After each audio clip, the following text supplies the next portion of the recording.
إن الحمد لله نحمده ونستعينه ونستغفره ونعوذ بالله من شرور أنفسنا ومن سيئات أعمالنا من يهده الله فلا مضل له ومن يضلل فلا هادي له وأشهد أن لا إله إلا الله وحده لا شريك له وأشهد أن محمدا عبده ورسوله يا أيها الذين آمنوا اتقوا الله حق تقاته ولا تموتن إلا وأنتم مسلمون يا أيها الناس اتقوا ربكم الذي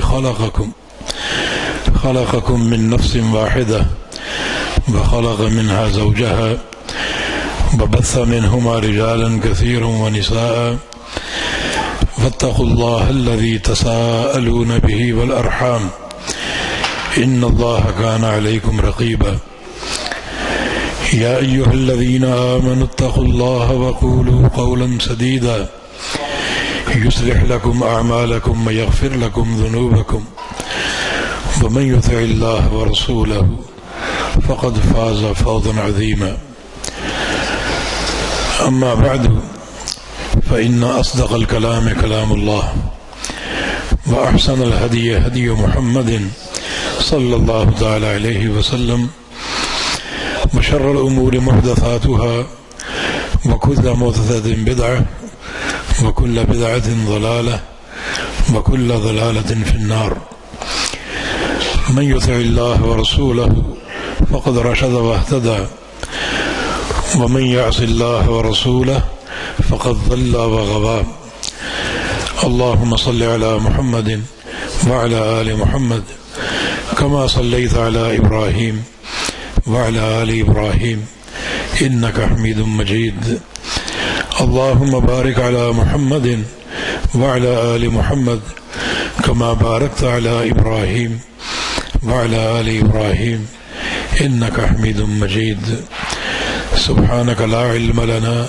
إلا ما علمتنا إنك أنت العليم الحكيم رب اشرح لي صدري ويسر لي أمري واحلل عقدة من لساني يفقه قولي لقد قال الله سبحانه وتعالى أعوذ بالله من الشيطان الرجيم من همزه ونفخه ونفثه بسم الله الرحمن الرحيم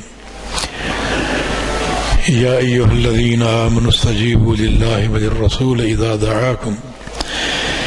دعاكم لما يحييكم واعلموا أن الله يحول بين المرء وقلبه وأنه إليه تحشرون وقال سبحانه وتعالى وما آتاكم الرسول فخذوه وما نهاكم عنه فانتهوا وقال سبحانه وتعالى يا أيها الذين آمنوا اتقوا الله ولتنظر نفس ما قدمت لغد واتقوا الله إن الله خبير بما تعملون وقال رسول الله صلى الله تعالى عليه وسلم كل أمتي يدخلون الجنة إلا من أبى قيل ومن يأبى يا رسول الله قال من أطاعني فدخل الجنة ومن عصاني فقد أبى أو كما قال صلى الله تعالى عليه وسلم وقال رسول الله صلى الله تعالى عليه وسلم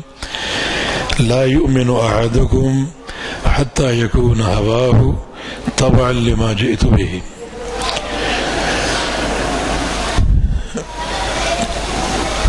بہت زیادہ شکریہ حسن ثناء اور دعاؤں کے مستحق ہیں ہمارے فاضل بھائی اور دوست حافظ الوحید صاحب وفقہ اللہ وحفظہ ورعاہ ان قابل قدر جہود اور مساعی پر جو دعوت کے تعلق سے اور بچوں اور بچیوں کی تعلیم کے تعلق سے انجام دے رہے ہیں. آپ کا اور آپ کے تمام رفقاء کا، تمام مصاحبین اور معاونین کا بے تحاشا شکریہ اور بہت زیادہ دعائیں. اللہم زد فزد. اللہ تعالیٰ اس میں اور اضافہ فرمائے. اللہ تعالیٰ اخلاص عطا فرمائے.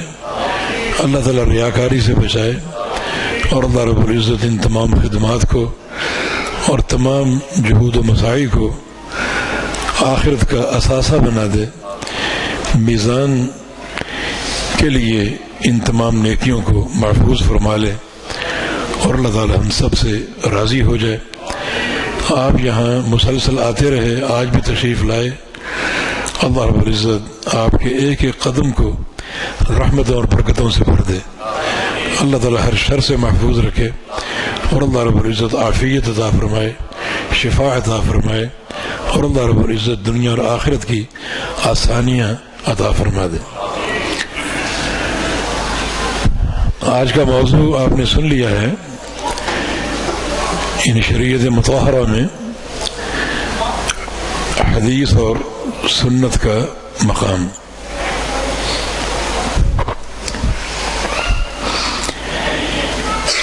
حدیث اور سنت کس شخصیت کی ہے؟ محمد رسول اللہ صلی اللہ علیہ وسلم. آپ کی عظمت کو مانتے ہو یا نہیں؟ کسی شخص کو آپ کی عظمت میں, آپ کی شان میں, آپ کی رفعت میں کوئی شک ہو تو ذرا اپنا ہاتھ اٹھائے. کوئی شک نہیں, اور دل کی گہرائیوں سے ہم آپ کے مقام کو, رفعت شان کو اور آپ کی عظمت کو مانتے ہیں.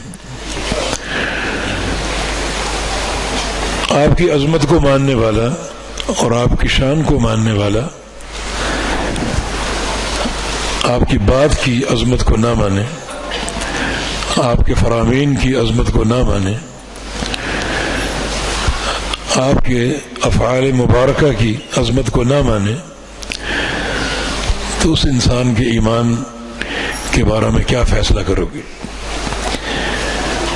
آپ کا مقام, آپ کی عظمت برحق ہے. نبی علیہ السلام کا فرمان ہے, انا سید ولد آدم ولا فخر. میں پوری اولاد آدم کا سردار ہوں اور کوئی فخر نہیں. یہ آپ کا مقام. اللہ تعالیٰ کے چنے ہوئے بندے. اللہ تعالیٰ نے ساری کائنات میں سے انسانوں کو چنا. انسانوں میں سے اولاد اسماعیل علیہ السلام کو چنا. اولاد اسماعیل میں سے نبی علیہ السلام کے ایک دادا, ان کی اولاد کو چنا. ان کی اولاد میں سے بنو ہاشم کو چنا, اور بنو ہاشم میں سے جس شخصیت کو چنا وہ محمد صلی اللہ علیہ وسلم.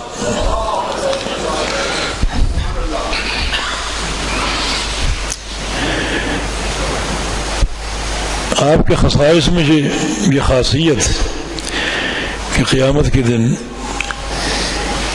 ایک مقام ہے جو ایک ہی شخصیت کو حاصل ہوگا, اور وہ ہے مقام محمود,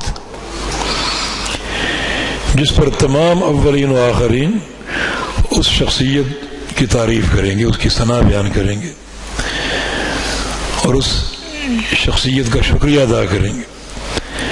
اور وہ شخصیت محمد رسول اللہ صلی اللہ علیہ وسلم کی. سب سے پہلے شافع آپ ہوں گے.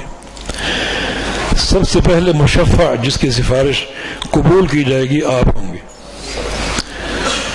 سب سے پہلے جنت میں آپ داخل ہوں گے, اور امتوں میں سے سب سے پہلے آپ کی امت جنت میں داخل ہوگی.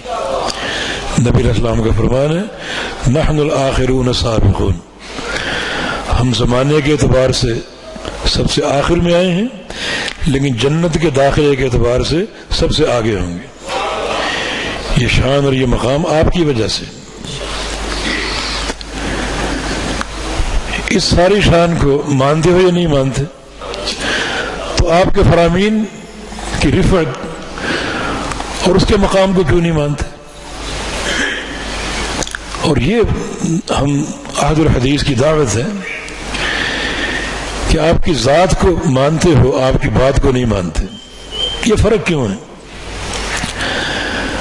آپ کی بات کا کیا وزن ہے، کیا قوت ہے؟ صحیح بخاری کی ایک حدیث ہے، نبی علیہ السلام کے ایک صحابی ابی ابن کعب رضی اللہ تعالیٰ عنہ نماز پڑھ رہے تھے.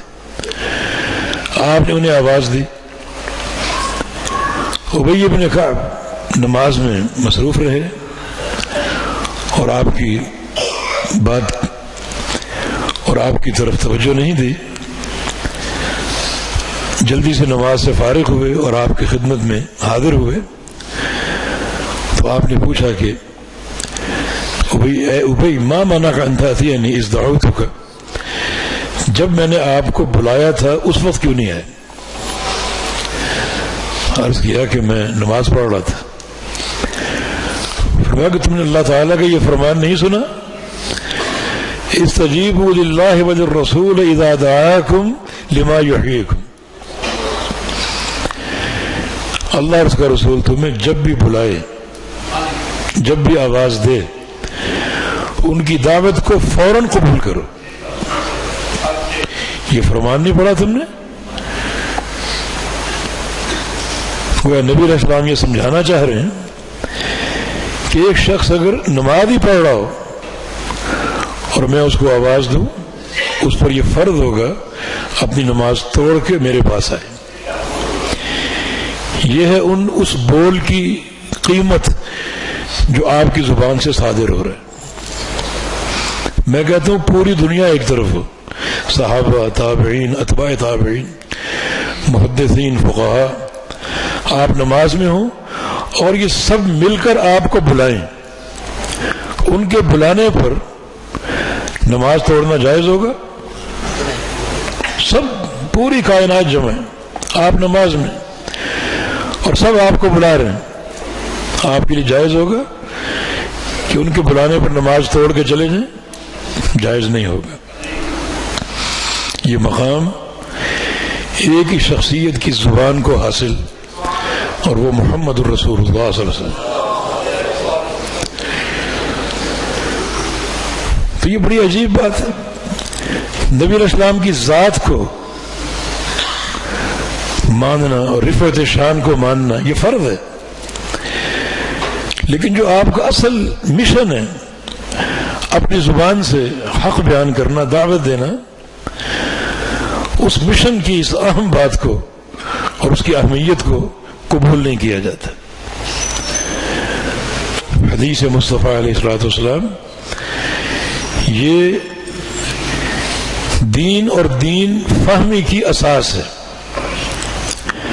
حدیث کی تعریف کیا ہے؟ حدیث 4 چیزوں کا نام. نمبر 1، رسول اللہ صلی اللہ علیہ وسلم کے اقوال مبارکہ، آپ کی باتیں جو آپ نے ارشادات فرمائے. انما الاعمال بالنیات، بنی الاسلام علی 5 لا یؤمن احدکم حتی یکون ہواہ تبعا لما جئت بہ. یہ آپ کے فرامین، یہ حدیث. نمبر 2، آپ کے افعال جو آپ نے کام کیے وہ بھی حدیث ہے. جیسے نبی علیہ السلام کی حدیث، آپ کا عمل. اوتر رسول اللہ صلی اللہ علیہ وسلم علی الدابہ، نبی علیہ السلام نے سواری پر وتر کی نماز پڑھی. سفر سے آپ لوٹ رہے تھے اور آپ رواں دواں تھے مدینہ کی طرف، اور سواری پر بیٹھے بیٹھے آپ نے تہجد پڑھے، ان میں وتر بھی تھے. جس علماء نے استدلال کیا کہ وتر فرض نہیں، فرض نماز سواری کے نیچے ہوتی، اتر کے ہوتی. آپ نے سواری پر پڑھے، مانا وتر فرض نہیں، اہمیت ہے، تاکید ہے. سفیان ثوری کا قول ہے کہ وتر چھوڑنے والا انسان احمق ہے. اہمیت ہے، تاکید ہے، لیکن فرض نہیں. تو یہ آپ کے عمل کی مثال. تیسری چیز جو حدیث ہے وہ ہے آپ کی صفات، آپ صلی اللہ علیہ وسلم کی صفات. آپ کا کھانا پینا، آپ کا چہرہ مبارک، آپ کی داڑھی مبارک، آپ کی مونچھیں مبارک، آپ کی انگشت، انگوٹھی، یہ تمام چیزیں کیسے پہنتے تھے، کس ہاتھ میں پہنتے تھے، یہ آپ صلی اللہ علیہ وسلم کی صفات، افعال بھی کہہ سکتے ہیں، صفات بھی۔ اور چوتھی چیز آپ کی تقریر۔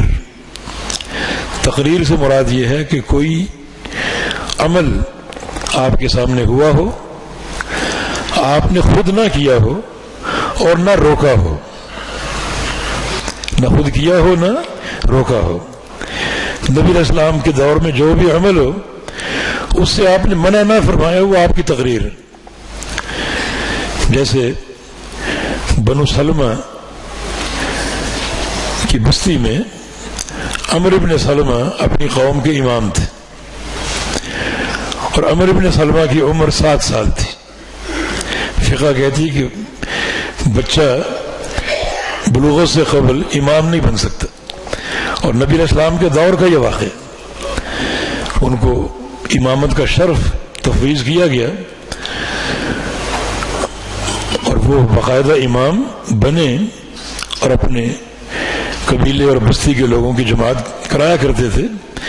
یہ آپ کی تقریر کی مثال، جیسے اکیلا لحم الذب علی مائدۃ رسول اللہ صلی اللہ علیہ وسلم، نبی علیہ السلام کے دسترخوان پر سانے کا گوشت کھایا گیا، آپ موجود تھے، سانے کا گوشت کھایا گیا، آپ نے نہیں کھایا، تناول نہیں فرمایا، اور صحابہ کھا رہے تھے، خالد بن ولید رضی اللہ عنہ وہ آپ کے سامنے بیٹھ کے کھا رہے تھے، آپ نے خود نہیں کھایا اور ان کو کھانے سے روکا نہیں۔ خود کیوں نہیں کھایا؟ فرمایا کہ یہ میری جو قوم کی بستی زمین ہے اس میں یہ جانور نہیں ہوتا، سانا۔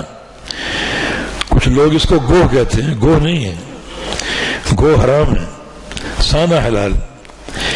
گوہ کے لیے عربی کا لفظ ورل ہے، واو را لام، اور سانے کے لیے ضب ضاد با۔ تو سانا حلال ہے، گوہ حرام ہے، اور ضب کا ترجمہ گوہ نہیں ہے، سانا ایک جانور جو بڑا ہی نفیس اور صاف ستھرا ہوتا ہے۔ تو یہ بھی آپ کی تقریر کی مثال۔ تو گویا حدیث کی یہ 4 قسمیں ہیں: اقوال مبارکہ، افعال مبارکہ، اور آپ کی صفات مبارکہ، اور آپ کی تقریرات۔ تقریرات سے مراد کیا ہے؟ کوئی عمل آپ کے سامنے ہوا ہو اور آپ نے اس سے روکا نہ ہو۔ یہ پیارے پیغمبر کی حدیث کی عظمت ہے کہ آپ کا بولنا بھی حجت ہے، خاموشی بھی حجت۔ اگر آپ گفتگو فرمائیں گے وہ بھی دلیل، اور کوئی عمل دیکھ کر آپ خاموش رہیں، خاموشی اختیار کریں، وہ بھی حجت ہے اور وہ بھی دلیل۔ یہ آپ کی حدیث کی عظمت اور اس کی قوت۔ تو پہلا نقطہ تو یہ ہے کہ حدیث امام الانبیاء کے اقوال کا نام ہے، امام الانبیاء کی افعال کا نام ہے، امام الانبیاء کی صفات کا نام ہے، امام الانبیاء کی تقریرات کا نام ہے۔ جب آپ کا مقام اور آپ کی رفعت شان اس میں کوئی کلام نہیں، کوئی شک نہیں، تو آپ کے فرامین، آپ کی احادیث، ان کا استخفاف کیوں کیا جاتا ہے؟ انہیں چھوٹا سمجھنا، چھوٹا قرار دینا، ان کو ٹالنے کی کوشش کرنا، ان کی توہین کرنا، بلکہ ان کا انکار، والعیاذ باللہ انکار کر دینا، کیا ان کا جواز؟ تو آپ کے فرامین کی جو رفعت، اہمیت، بلندی اور مقام ہے وہ آپ کی ذات کے اعتبار سے مربوط ہے۔ جس طرح آپ کی ذات سب سے اعلیٰ اور سب سے برتر ہے، اس طرح آپ کی بات بھی سب سے اعلیٰ اور سب سے برتر۔ اور کیوں نہ ہو، آپ کا مشن بات کرنا ہی ہے نا، دین کو پہنچانا، صحابہ کے سامنے دین پیش کرنا۔ تو یہ اصل مشن کا معاملہ ہے آپ کے فرامین کا اور احادیث کا، ان کا مقام چھوٹا کیسے ہو سکتا ہے؟ احادیث کیا ہیں؟ احادیث مصطفیٰ علیہ الصلوۃ والسلام اللہ تعالیٰ کی وحی، نبی علیہ السلام کا فرمان ضرور ہے مگر اصلاً اللہ تعالیٰ کی وحی. اب بتائیے احادیث کے مقام میں کوئی شک ہوگا؟ اللہ تعالیٰ کی وحی ہے. فرمایا کہ وَأَنزَلَ اللَّهُ عَلَيْكَ الْكِتَابَ وَالْحِكْمَةَ، اللہ تعالیٰ نے آپ پر دو چیزیں اتاری ہیں، ایک قرآن اور دوسری الحکمہ. الحکمہ سے مراد حدیث، نبی علیہ السلام کے فرامین، آپ کی سنتیں، یہ بھی خالق کائنات کی وحی ہیں. حسان ابن عطیہ رحمہ اللہ علماء تابعین میں سے، ان کا قول ہے کہ کان جبریل ینزل علیہ بالسنہ کما کان ینزل علیہ بالقرآن، کہ جبریل امین جس طرح نبی علیہ السلام پر قرآن لاتے تھے، اسی طرح نبی علیہ السلام پر حدیث بھی لے کر اترتے تھے. جس طرح قرآن اللہ تعالیٰ کی وحی ہے، اس طرح حدیث بھی اللہ تعالیٰ کی وحی. تو نبی علیہ السلام کی حدیث خالق کائنات کی وحی ہے. وحی کی دو قسمیں، ایک ہے وحی مطلوب اور ایک ہے وحی غیر مطلوب. وحی مطلوب وہ وحی ہے جس کی تلاوت موجب اجر قرار دی گئی، اور وہ قرآن. وحی مطلوب وہ وحی ہے جسے بعض مواقع اور مقامات پہ پڑھنا فرض ہے، جیسے نماز کا قیام، اس میں قرات فرض ہے، یہ وحی مطلوب ہے.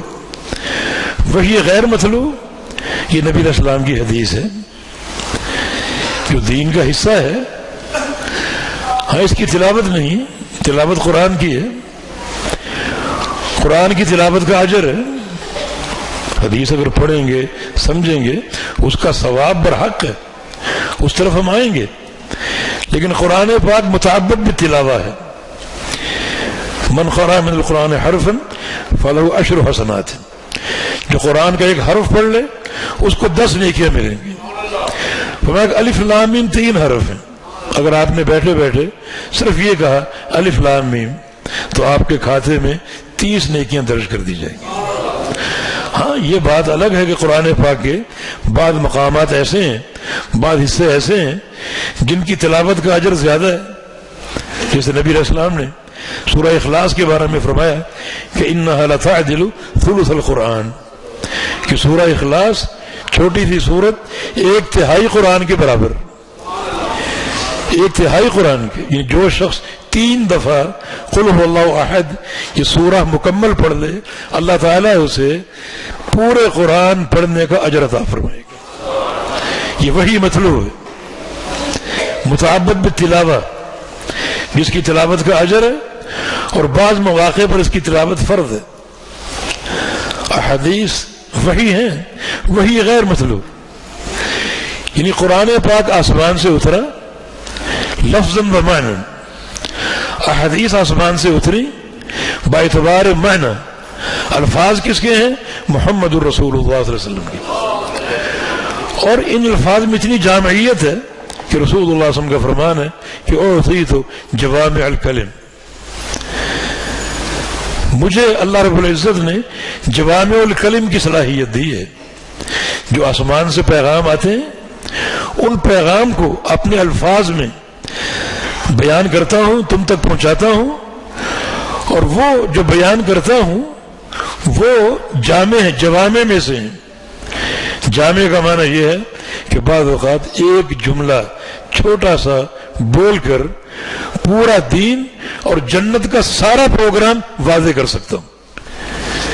یہ حدیث کی اہمیت ہے. نبی علیہ السلام کی حدیث کا یہ مقام. بعض اوقات ایک حدیث پورا دین ہوتی، پورے دین پر قائم ہوتی. مثلا ایک شخص نبی علیہ السلام کے پاس آیا اور آ کر کہا کہ قل لی فی الاسلام قولا لا اسأل عنہ احدا بعدک. یا رسول اللہ صلی اللہ علیہ وسلم مجھے صرف ایک بات بتائیے، صرف ایک بات جس کا تعلق دین اسلام سے ہو، جس کا تعلق میری نجات سے ہو، اور وہ ایک بات اتنی واضح ہو کہ آپ کے بعد کسی اور سے پوچھنے کی ضرورت نہ رہے.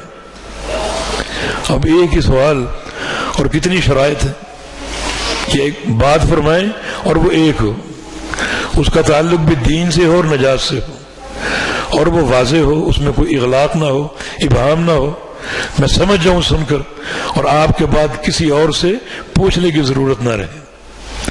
یہ سوال اس نے کیا، اب آپ کا جواب سن لیجئے۔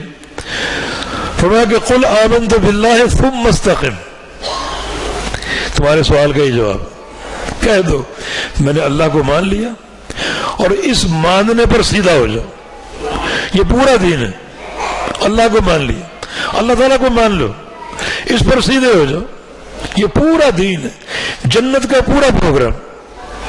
بتائیے ایک شخص اللہ کو مانتا ہے، اللہ کے رسول کو نہیں مانتا، اس نے اللہ کو مانا؟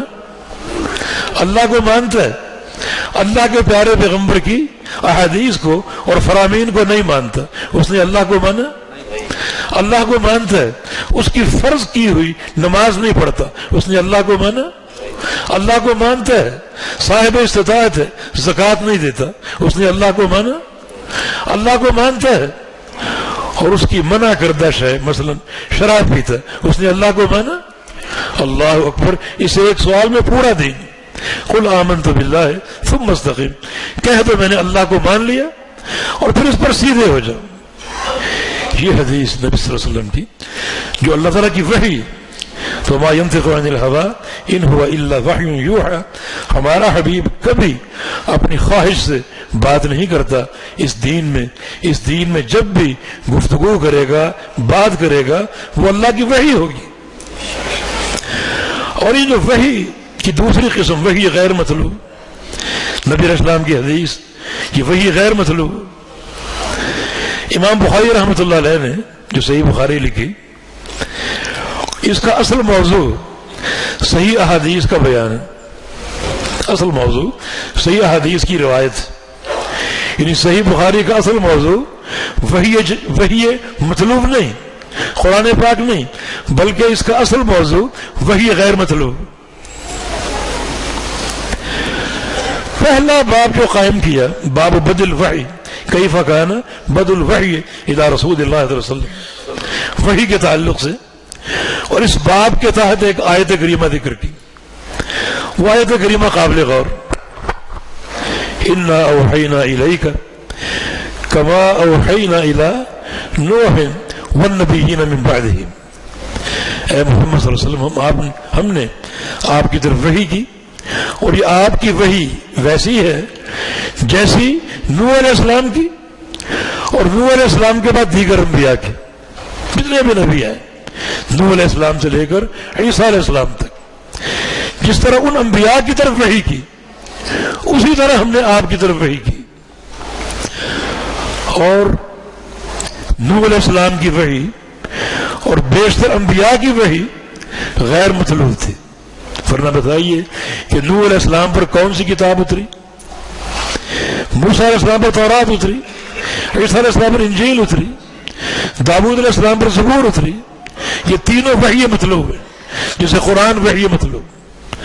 اور باقی سارے انبیاء کی کسی کتاب کا ذکر نہیں، کسی کتاب کا ذکر نہیں، نوح علیہ السلام کی کسی کتاب کا ذکر نہیں، انہوں نے تقریباً 950 سال دعوت دی، اور وہ دعوت کس وحی کی روشنی میں دی؟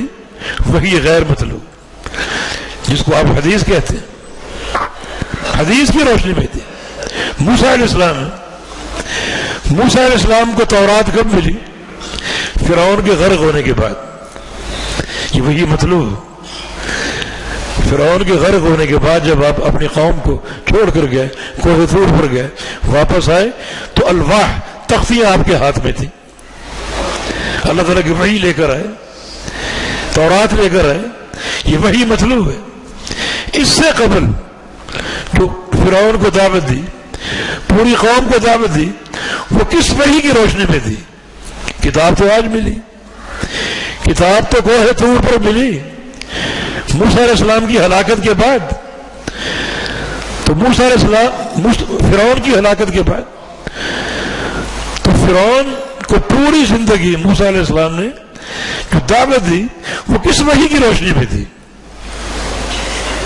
تو وہی غیر مطلوب تھی. وہ موسیٰ علیہ السلام کی احادیث تھی جو آسمان سے اتری اور موسیٰ علیہ السلام نے وہ فرعون کے سامنے اور قوم فرعون کے سامنے پیش کی. تورات کب ملی؟ جو وحی مطلوب ہے وہ فرعون کے غرق ہونے کے بعد ملی. اس سے قبل جو سارا دین کا معاملہ چل رہا تھا وہ وحی غیر مطلوب کے ساتھ چل رہا تھا. تو وحی غیر مطلوب کی اہمیت کو مانو گے یا نہیں مانو گے؟ بیشتر انبیاء کی وحی غیر مطلوب ہے. اور امام بخاری کا یہ استدلال بڑا دقیق ہے اور بڑا باریک بینی پر قائم، کیونکہ صحیح بخاری کا موضوع وحی مطلوب نہیں، قرآن نہیں، بلکہ بیان احادیث ہے، صحیح احادیث کی روایت ہے. اور اس کے لیے استدلال کے لیے جو آیت کریمہ منتخب کی، اس آیت کریمہ میں جس وحی پر زور دیا گیا وہ وحی غیر مطلوب ہے. وہ ہر نبی کی حدیثیں ہیں، وہ ہر نبی کی احادیث ہے. تو یہ احادیث کا مقام اور احادیث کی رفعت کہ یہ خالق کائنات کی وحی، ان کا انکار اللہ تعالیٰ کی وحی کا انکار. احادیث کو نہ ماننا اللہ تعالیٰ کی وحی کو مطلق نہ ماننے کی مترادف.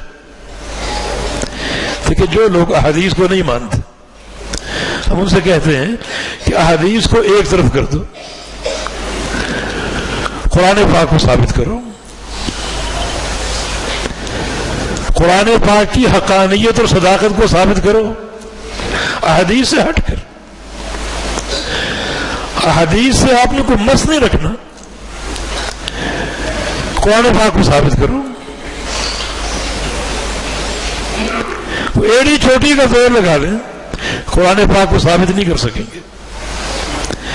اور دیکھیں احادیث ہم تک پہنچی کن ہاتھوں کے ذریعے؟ صحابہ سے تابعین، تابعین سے اتباع تابعین. یہ احادیث پہنچنے کا طریق ہے، راستہ ہے، سند ہے. قرآن پاک ہم تک کس نے پہنچایا؟ کیا قرآن آپ کے گھر کی چھت پہ اللہ نے اتارا؟ ہر شخص کو اللہ رب العزت نے الگ سے قرآن پاک کا نسخہ عطا فرمایا؟ نہیں. نبی علیہ السلام نے صحابہ کو سنایا، صحابہ نے تابعین کو سنایا، تابعین نے اتباع تابعین کو سنایا. اس طرح ایک تواتر کے ساتھ قرن بعد قرن قرآن پاک چلتا رہا اور ہم تک پہنچا. جن ہاتھوں نے ہم تک قرآن پہنچایا انہی ہاتھوں نے ہم تک احادیث پہنچائی. تو ان کی پہنچائی ہوئی ایک چیز حق ہے اور ایک باطل ہے، یہ کون سا انصاف؟ مصدر تو ایک ہے، طریق ایک ہے، سند ایک ہے. ان ہاتھوں سے پہنچنے والی ایک چیز قابل قبول ہے اور ایک چیز قابل قبول نہیں، یہ کون سا انصاف؟ یہ اللہ تعالیٰ کی وحی ہے جو باعتبار معنی آسمان سے اتری اور الفاظ محمد رسول اللہ صلی اللہ علیہ وسلم کے تھے. اس وحی کی طاقت کیا ہے؟ نبی علیہ السلام نے اپنی احادیث کو، اس وحی غیر مطلوب کو مثل قرآن کہا ہے. مثل قرآن. آپ کا ارشاد گرامی اوتیت القرآن ومثلہ معہ، مجھے قرآن دیا گیا اور قرآن پاک کے ساتھ ایک چیز اور دی گئی جو قرآن جیسی ہے. اللہ تعالیٰ نے مجھے قرآن دیا اور قرآن کے ساتھ ایک چیز اور دی، وہ بھی قرآن جیسی. وہ نبی علیہ السلام کی احادیث، احادیث کو مثل قرآن قرار دیا گیا. ایک اور حدیث سے وضاحت ہوگی. رسول اللہ صلی اللہ علیہ وسلم نے فرمایا کچھ لوگ آئیں گے اپنی مسندوں اور تکیوں پر ٹیک لگا کر یہ بات کریں گے کہ ہمیں قرآن کافی، احادیث کا انکار کریں گے، احادیث کو نہیں مانیں گے.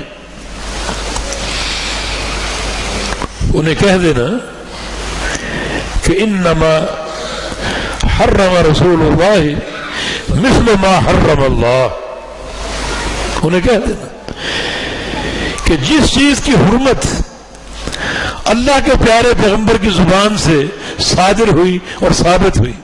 جس چیز کو اللہ کے پیارے پیغمبر نے حرام کہا، حرام قرار دیا، وہ ایسے ہی ہے جیسے اللہ نے اس کو حرام قرار دیا.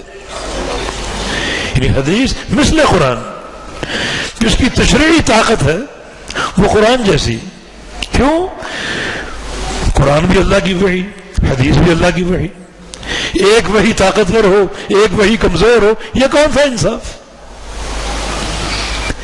دونوں کا مصدر ایک ہے، اللہ تعالیٰ کی ذات. قرآن بھی اس نے اتارا، حدیث بھی اس نے اتاری.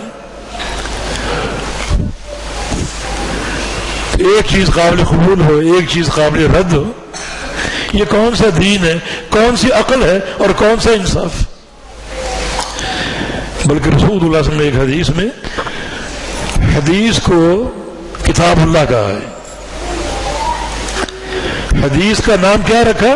کتاب اللہ. یہ قرآن بھی کتاب اللہ ہے.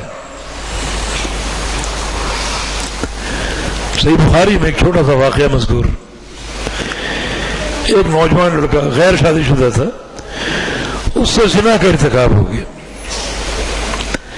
تو آج قضیہ آپ تک پہنچا اور آپ سے عرض کیا گیا کہ اقضِ بیننا بکتاب اللہ، ہمارے درمیان فیصلہ کیجئے کتاب اللہ کی روشنی میں. یہ سائل کا سوال تھا، ہمارے درمیان فیصلہ کیجئے کتاب اللہ کی روشنی میں.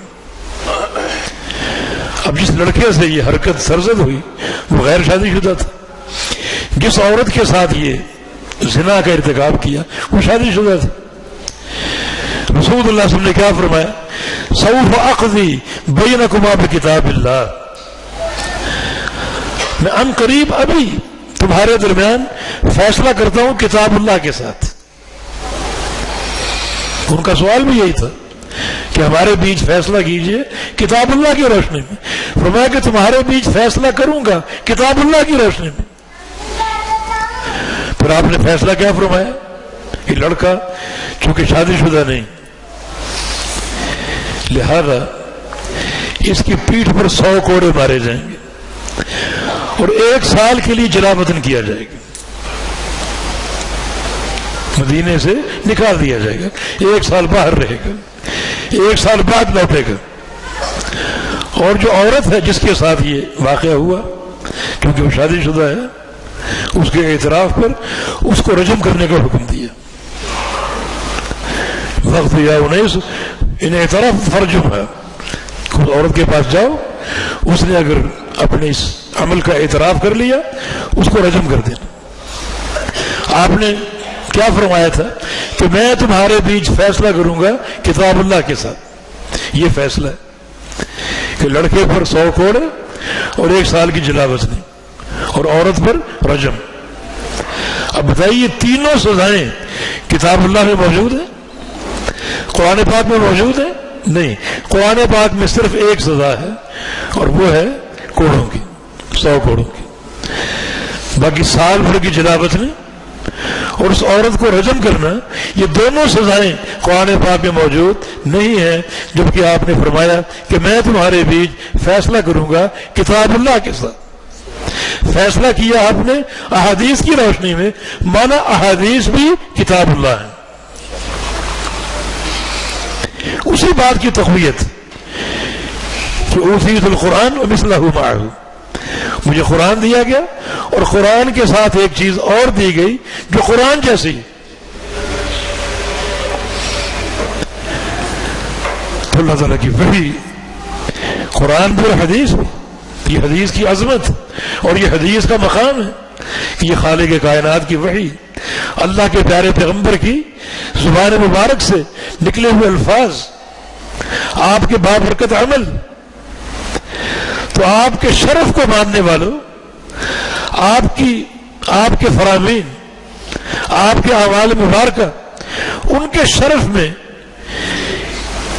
اس قدر کیوں الحاد اور انحراف کا شکار ہو چکے. اور پھر حدیث جو ہے وہ قرآن کی شرح کے طور پر، میرا یہ دعویٰ ہے کہ قرآن پاک ایک کتاب ہے جو اصول وضع کرتی اور اس کی پوری تشریح احادیث ہے. مثلا اقیم الصلاۃ وآتوا الزکاۃ، نمازیں قائم کرو اور زکوٰۃ دو. یہ دو اسلام کی بنیادیں ہیں. احادیث کو ہٹا کر نماز قائم کر کے دکھاؤ. پہلا مسئلہ نمازوں کی تعداد ثابت کرو قرآن پاک سے. نمازیں 5 ہیں، یہ کس نے بتایا؟ احادیث نے. ان کے اوقات کیا ہیں؟ قرآن پاک سے نکال کے دکھاؤ. اوقات کس نے متعین کیے؟ احادیث نے. رکعات کی تعداد کیا ہے؟ قرآن سے نکال کر دیجیے. حالانکہ بنیادی مسئلہ ہے.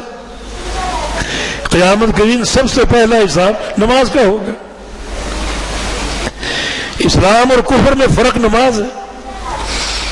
العہد الذی بیننا الصلاۃ ترک الصلاۃ، یہ فرق ہے. من ترک الصلاۃ متعمدا فقد کفر، جس نے جان بوجھ کے نماز چھوڑ دی اس نے کفر کیا. اتنا بنیادی مسئلہ. نمازیں کتنی ہیں؟ قرآن پاک سے بتائیے. اوقات کیا ہیں؟ ثابت کیجیے. تعداد رکعات کیا ہے؟ بتائیے قرآن پاک سے. کون سی نماز سری ہے اور کون سی جہری؟ بتائیے قرآن پاک سے. ان سارے مسائل کا تعین نبی علیہ السلام کی حدیث نے کیا. کیوں؟ قرآن نے کیوں نہیں کیا؟ قرآن نے کیوں نہیں کیا؟ یاد رکھو اللہ تعالیٰ کی طرف سے ہم سب کا امتحان، سب کا امتحان. اور بہت سے لوگ اس امتحان میں ناکام ہو گئے کہ ہم حدیث کو نہیں مانتے. قرآن میں کیوں نہیں؟ اللہ تعالیٰ کا دین ہے، یہ مصدر اللہ رب العزت کی ذات ہے. اللہ تعالیٰ اپنے دین کو جس طرح چاہے بھیجے، نازل فرمائے. یہ بھی ایک امتحان اللہ تعالیٰ کی طرف سے کہ لوگ اس کو قبول کرتے ہیں یا نہیں کرتے. تو قرآن نے اصول وضع کیے، ان اصولوں کی تفصیلات اور تفریحات نبی علیہ السلام کی احادیث سے ملیں گے. تبھی امام الانبیاء صلی اللہ علیہ وسلم نے اپنی عمر مبارک کے آخری حصے میں کیا فرمایا تھا کہ ترکت فیکم امرین، تمہارے بیچ 2 چیزیں چھوڑ کر جا رہا ہوں. امرین، دو ایک عدد ہے. 2 کی تعریف کیا کرو گے؟ ایک عدد ہے جو 3 سے چھوٹا اور 1 سے بڑا ہے، یہی کہو گے. اگر اس 2 کو 3 کر دیں مانو گے؟ کیوں؟ اللہ کے پیارے بھی امرین فرمائے، 2 امر، 2 آرڈر، امر، 2 حکم. اگر ان 2 کو 1 کر دو قبول کرو گے؟ اللہ کے پیارے پیغمبر نے 2 کا لفظ استعمال کیا. اور عدد کا مفہوم آپ جانتے ہیں. نمازیں 5 ہیں، 6 کر سکتے ہو، 4 کر سکتے ہو. رمضان کے روزے 30 ہیں، 31 کر سکتے ہو. کیونکہ عدد کا مفہوم متعین ہوتا ہے. 2 امر چھوڑ کر جا رہا ہوں. لن تضلوا ما تمسکتم بہما، جب تک ان دونوں چیزوں کو تھامے رہو گے گمراہ نہیں ہوگے، حق پر قائم رہو گے. ان دونوں چیزوں کو. اور ایک حدیث میں لن یزالا فیکم، تمہارے بیچ یہ ہمیشہ رہیں گی. ایک حدیث میں لن یفترقا، یہ 2 چیزیں جدا نہیں ہو سکتی. لوگ جدا کرنے کی کوشش کریں گے. اہل حق وہ ہوں گے جن کو ساتھ رکھیں گے، ملا کر رکھیں گے. لوگ جدا کریں گے، قرآن کو الگ اور حدیث کو الگ. قرآن کو مان لو، حدیث کا انکار کر دو. قرآن کو مان لو اور احادیث کو رد کرنے کی تعویلیں کرو. احادیث کے مقام کو گھٹاؤ. ایک طرف سے آواز آتی ہے لو عملنا بكل حدیث لن سد باب الرأی، اگر ہم ہر حدیث پر عمل کرنا شروع کر دیں تو رائے کا دروازہ بند ہو جائے گا. نور الانوار اصول فقہ کی کتاب ہے. حنفی مطلب فکر سے اگر ہر حدیث کو ماننا شروع کر دیں تو ہماری رائے کہاں جائے گی؟ ہمارا تمیز اہل الرائے ہونا ہے. لہذا احادیث کو ٹالنے کے لیے، احادیث کو زائل کرنے کے لیے سوچو، کچھ قاعدے بناؤ، کچھ قوانین بناؤ. اور قاعدے بنائے گئے. یہ بڑا افسوسناک مقام. کچھ لوگوں نے کھل کے انکار کیا کہ صرف قرآن، کچھ لوگوں نے کھل کے انکار نہیں کیا، مگر ہر وہ حدیث جو اپنے مذہب کے خلاف ہے اس کو ٹالنے کے لیے قانون سازی. یہ حدیث کو ماننے میں کیا حرج؟ مثال کے طور پہ مذہب میں یہ ہے کہ نماز فرض ہے، نماز کا اعتدال فرض نہیں، نہ قیام میں، نہ رکوع میں، نہ سجود میں. اللہ تعالیٰ نے قیام کا حکم دیا، قوموا للہ قانتین، قیام کرو. رکوع کا حکم دیا، فارکعوا مع الراکعین، رکوع کرو. سجدے کا حکم دیا، فاسجدوا للہ الذی خلقہن، سجدہ کرو. اور یہ قیام اور رکوع سجود مقید نہیں ہے. احادیث نے قید لگائی، احادیث کی وہ قید قرآن پر اضافہ ہے. قرآن پر اضافہ اگر حدیث بھی کرتی ہے تو وہ قابل قبول نہیں. یہ قاعدہ، اللہ اکبر، کتنا افسوسناک قاعدہ. اعتدال، نماز میں اطمینان. معنی لغت سے لیا، نماز دین ہے، لغت نہیں ہے. رکوع کا معنی جھکنا، تھوڑا سا جھک گئے رکوع ہو گیا. سجدے کا معنی لغوی پیشانی کو زمین سے ٹیکنا، پیشانی ٹک گئی سجدہ ہو گیا. اس کو حدیث مانتی ہے، دین مانتا ہے اس کو. نبی علیہ السلام کے سامنے ایک شخص نے نماز پڑھی، آپ دیکھ رہے ہیں، سلام پھیر کے آپ کے پاس آیا، آپ نے کیا فرمایا؟ ارجع فصلی فانک لم تصلی، جاؤ دوبارہ نماز پڑھو، تم نے نماز پڑھی ہی نہیں، حالانکہ پڑھ چکے. فرمایا یہ نماز ہوئی ہی نہیں. تو پھر چلا گیا، پھر اسی طریقے سے نماز پڑھی، فرمایا کہ یہ بھی نہیں ہوئی. پھر چلا گیا، تیسری بار پھر ویسے ہی پڑھ ڈالی، فرمایا کہ یہ بھی نہیں ہوئی. 3 بار پڑھی، فرمایا کہ تمہاری نماز ہوئی ہی نہیں، تم نے پڑھی ہی نہیں. اب وہ عرض کرتا ہے کہ یا رسول اللہ صلی اللہ علیہ وسلم مجھے سکھا دیجیے. اب آپ نے سکھائی. اب پوری حدیث پڑھ جائیے، آپ نے ہر رکن کے ذکر میں کیا حکم دیا؟ وارکع حتی تعتدل راکعا ثم اسجد حتی تعتدل ساجدا ثم اجلس حتی تعتدل جالسا. رکوع کرو مکمل اعتدال کے ساتھ، سجدہ کرو مکمل اعتدال کے ساتھ، رکوع سے کھڑے ہو اعتدال کے ساتھ، سجدوں کے بیچ میں بیٹھو اعتدال کے ساتھ. اس کی نماز میں کمی اعتدال کی تھی، اور آپ نے کیا فرمایا؟ نماز نہیں ہوئی. اب خالی لغت کا سہارا لے کر یہ کہنا کہ اعتدال شرط نہیں. تو قرآن نے قیام کا حکم دیا، رکوع کا اور سجود کا، اعتدال کی قید نہیں لگائی. اعتدال کی قید حدیث نے لگائی ہے، حدیث قرآن پر زیادتی کر رہی. یہ قاعدہ کتنا افسوسناک قاعدہ. ہم کہتے ہیں کہ یہ جو رکوع کی آیت ہے، سجدے کی آیت ہے، قیام کی آیت ہے، کس پہ اتری ہے؟ بتائیے کس پہ اتری؟ رسول اللہ صلی اللہ علیہ وسلم پر. رسول اللہ صلی اللہ علیہ وسلم نے پوری عمر قیام کیا یا نہیں کیا؟ رکوع کیا یا نہیں کیا؟ سجدہ کیا یا نہیں کیا؟ کیا. کیسے؟ اب دین وہ ہے یا لغت ہے؟ آپ نے 23 سال نماز کیسے پڑھی؟ رکوع کیسے کیا؟ سجدہ کیسے کیا؟ نبی علیہ السلام رکوع میں مکمل اعتدال کرتے، حتیٰ کہ سر سے لے کر کمر تک پورا استوا ہوتا. صحابہ کہتے ہیں ہم پیغمبر علیہ السلام کے رکوع میں اندازہ لگاتے 10 تسبیحات کا، اتنا لمبا رکوع. اور نفل میں قیام اللیل میں آپ بعض اوقات سورہ بقرہ پڑھ جاتے، آل عمران پڑھ جاتے، نساء پڑھ جاتے، سورہ مائدہ پڑھ جاتے، سورہ اعراف پڑھ جاتے، 8.25 سپارے، اور پھر رکوع کرتے قیام کی طرح. آپ کہتے ہیں اعتدال شرط نہیں. شریعت اللہ کے پیغمبر کے عمل سے لوگے یا لغت سے لوگے؟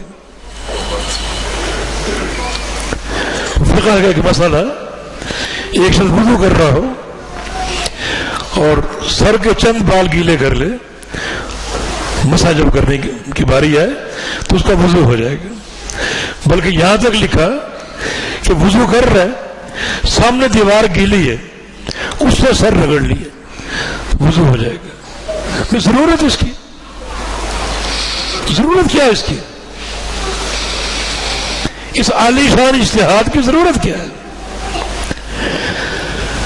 سر کا مسئلہ قرآن نے ذکر کیا، فَامْسَحُوا بِرُءُوسِكُمْ، قرآن نے ذکر کیا۔ یہ آیت کس پہ اتری؟ نبی علیہ السلام پر۔ نبی علیہ السلام نے پوری عمر مسح کیا یا نہیں کیا؟ کیسے کیا؟ حدیث میں آتا ہے نا، بدا بمقدم راسه حتى ذهب بما الى قفاه ثم رجع حتى ردهما من حيث بدا۔ یہاں سے شروع کرتے، ہاتھ پھیرتے پھیرتے گدی تک لے جاتے، پھر وہاں سے لوٹاتے اور جہاں سے شروع کیا وہاں تک پہنچاتے۔ یہ آپ کا پوری عمر کا مسح ہے، اور آپ صرف لغوی حقائق پر یہ کہہ دیں کہ چند بال اگر گیلے کر لیں تو مسح ہو جائے گا۔ یہ کیا ہے؟ یہ در پردہ احادیث کو دھکیلنا، احادیث کو ٹالنا۔ لا صلاۃ الا بفاتحۃ الکتاب، سورہ فاتحہ کے بغیر نماز نہیں ہوتی، واضح حدیث، واضح حدیث۔ لا صلاۃ الا بام الکتاب، یہ ام القرآن ہے سورہ فاتحہ، اس کے بغیر نماز نہیں ہوتی، واضح حدیث۔ اب چونکہ یہ حدیث مذہب پر ضد ہے، اب جناب اس کو کیسے ٹالیں؟ جناب لا کی دو قسمیں، ایک لا نفی جنس اور ایک لا نفی کمال۔ علماء بیٹھے ہیں، کسی نحو کی کتاب میں لا نفی کمال ملتا ہے؟ نہیں، یہ مجازی معنی ہے۔ یہ مجازی معنی کا قرینہ ہوتا ہے کوئی، بغیر قرینے کے نہیں۔ اللہ تعالیٰ نے قرآن عربی میں اتارا، یہ بتایا گیا ہے کہ عربی لغت میں ایک لفظ کا جو معنی ظاہر ہے وہ مراد، اگر وہ معنی ظاہر مراد نہیں ہے، کوئی اور معنی مراد ہے، تو اس کا قرینہ پیش کرنا پڑے گا، قرینہ بھی شرعی۔ یہ بھی ایک بہانہ حدیث کو ٹالنے کا کہ جناب مجازی معنی لو۔ یہ مجاز بعض علماء کے قول کے مطابق شریعت کو ٹالنے کے لیے ایک بت تراشا گیا، جہاں کسی حدیث کا کوئی جواب نہ بن پائے، وہ آخری حربہ یہ ہے کہ اس کا حقیقی معنی مراد ہی نہیں، مجازی معنی مراد۔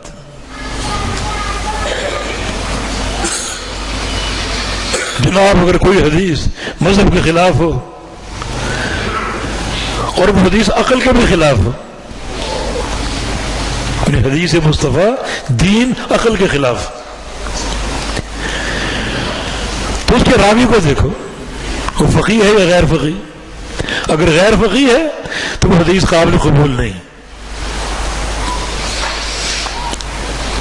مسئلہ ایک اٹھایا گیا، ایک شخص گائے خریدتا، بھینس خریدتا،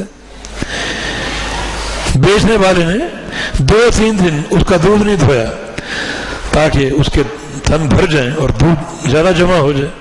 خریدار آئے، اس کے سامنے دودھ نکالا گیا، جناب اتنی بڑی بالٹی بھر گئی، بڑا خوش ہوا، اس نے زیادہ قیمت دے دی۔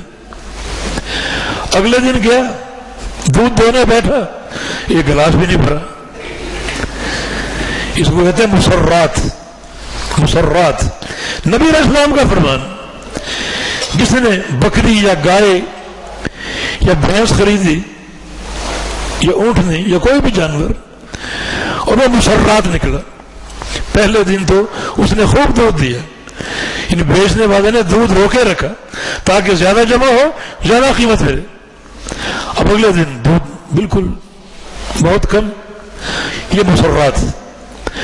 آپ نے اس کو 2 اختیار، یا تو وہ گائے رکھ لے، صبر کر لے، اللہ اس کو صلہ عطا فرمائے گا، یا اس کو واپس کر دے 3 دن کے اندر اندر، اور جب واپس کرے تو 1 سا اناج کا 2.5 کلو اناج بھی ساتھ اس کو دے، کیونکہ اس نے اس کا دودھ پیا. یہ آپ کا فرق. کہتے ہیں یہ حدیث خلاف عقل، یہ حدیث خلاف عقل، کیونکہ اس میں 2.5 کلو کھجوروں کا ذکر، 2.5 کلو کھجوروں کا ذکر. اب پتہ نہیں دودھ کتنا پیا، 10 کلو پیا، 20 کلو پیا یا 2 کلو پیا. دودھ کم زیادہ ہو سکتا ہے، کھجوریں 2.5 کلو ہی. عقل نہیں مانتے. اب اس کے راوی کو دیکھو، راوی ابو ہریرہ رضی اللہ عنہ، پھٹ پڑے، وہ تو غیر فقیہ ہے، وہ تو غیر فقیہ. یہ حدیث ہم پر حجت ہے ہی نہیں. یہ بھی ایک بہانہ، ایک قاعدہ احادیث کو ٹالنے کا کہ یہ حدیث ہم پر حجت ہے ہی نہیں، اس کا راوی غیر فقیہ.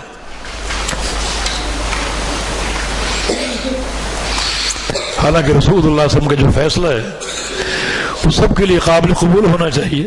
آپ کے فیصلے نے نزاع کا خاتمہ کیا، نزاع کا. جو دودھ پیا اس کے بدلے 2.5 کلو کھجور، تاکہ اختلاف کا سد باب ہو جائے. اب وہ کہے نہیں دودھ تم نے 20 کلو پیا، کھجوریں اور زیادہ دو. وہ کہے نہیں میں نے 2 کلو پیا، کھجوریں وہ کم دے رہے. اختلاف تو قائم ہے نا. تو آپ صلی اللہ علیہ وسلم نے جو فیصلہ صادر فرمایا اس میں اس نزاع کا خاتمہ ہے. یہ حدیث عین قرین عقل، اور شریعت خلاف عقل نہیں ہوتی. یہ بھی ایک طریق ہے کہ جو حدیث مذہب کے خلاف ہے مذہب کو نہیں چھوڑنا، حدیثوں کو ٹالنے کے بہانے بناؤ. بلکہ مصطفیٰ علیہ السلام کی احادیث ان کو ماننے کی شرط یہ ہے کہ پوری محبت کے ساتھ، تصدیق کے ساتھ، سچا جانتے ہوئے آپ کا ہر فرمان سچ ہے، حق ہے، اس عقیدے کے ساتھ دل میں کوئی شک نہ ہو. مستيقنا بها قلبه کے الفاظ ہیں، پورے یقین کے ساتھ، غیر شاک فیہما، کوئی شک نہ ہو، یہ الفاظ ہیں. آئیے قرآن کا ایک مقام پڑھتے ہیں، آپ کے فیصلوں کا، آپ کی احادیث کا مقام. فلا وربک لا یؤمنون حتی یحکموک فیما شجر بینہم. اللہ تعالی قسم کھا رہا ہے اپنی ذات کی، اپنی ذات کی قسم کھا رہے ہیں.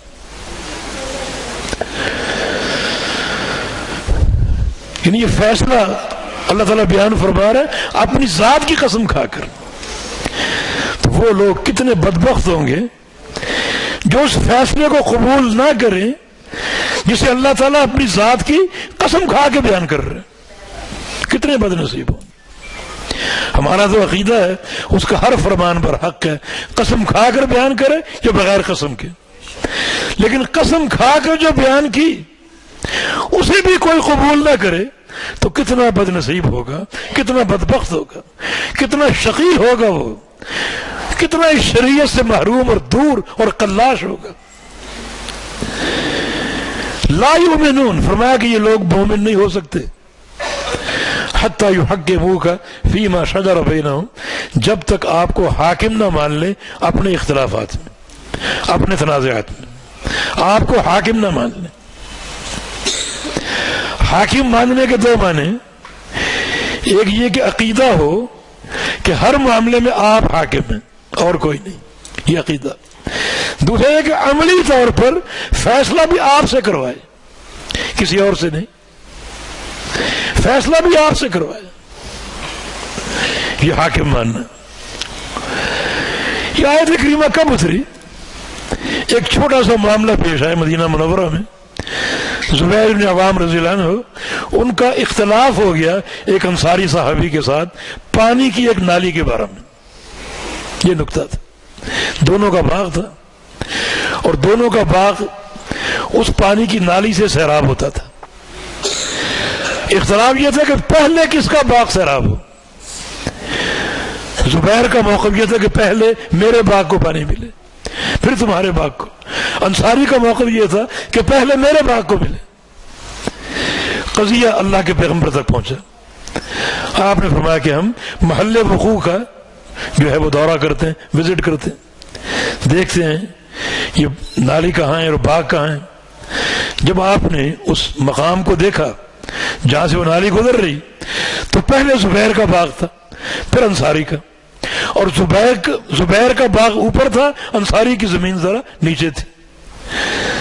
اب تقاضا یہی ہے کہ چونکہ پہلے یہ پانی زبیر کے باغ سے گزر رہا ہے تو پہلے زبیر کا باغ سیراب ہوگا اور پھر اس انصاری کا.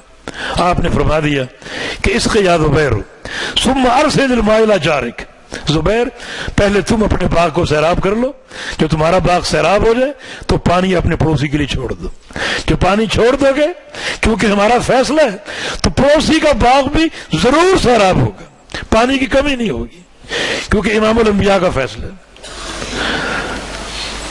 بات ختم ہو گئی. اس انصاری کی زبان سے ایک سبقت لسانی سے بعد کا جملہ نکل آتا ہے. اس نے کہا کہ ان کان ابن عمتک, ہاں آپ نے زبیر کے لیے فیصلہ کر دیا کیونکہ وہ آپ کی پھوپھی کا بیٹا ہے, صفیہ کا بیٹا ہے, آپ نے اس کو ترجیح دی ہے. نبی علیہ السلام خاموش ہو گئے. اس کی اس بات پر آپ نے ضبط کیا, صبر کیا. اللہ خاموش نہ رہا, وحی الہی اتری, فلا وربک لا یؤمنون حتی یحکموک فیما شجر بینہم. اے محمد صلی اللہ علیہ وسلم تیرے رب کی قسم, اللہ اکبر, معاملہ اللہ کے پیارے پیغمبر کے فیصلے کا, اللہ نے عظیم قسم کھائی, تیرے رب کی قسم.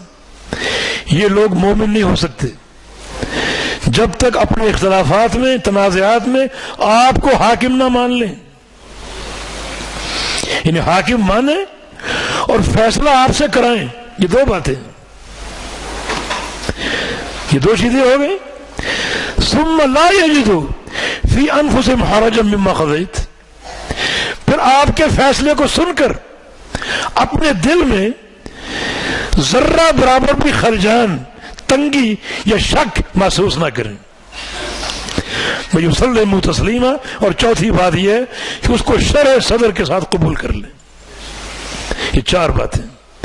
مانا ایک شخص آپ پر ایمان لاتا ہے لیکن اپنے تنازعات میں یا اپنے دینی امور میں آپ کو حاکم نہیں مانتا, وہ مومن ہو سکتا ہے؟ نہیں ہو سکتا. چلیں, ایک شخص آپ کو حاکم مانتا ہے لیکن فیصلہ کسی اور سے کراتا ہے. حاکم آپ کو مانتا ہے, فیصلہ کسی اور سے کراتا ہے, وہ مومن ہو سکتا ہے؟ چلیں, ایک شخص حاکم آپ کو مانتا ہے, فیصلہ بھی آپ سے کراتا ہے, آپ کا فیصلہ سن کر اپنے دل میں ذرہ برابر خلجان, شک اور تنگی محسوس کرتا ہے, وہ مومن ہو سکتا ہے؟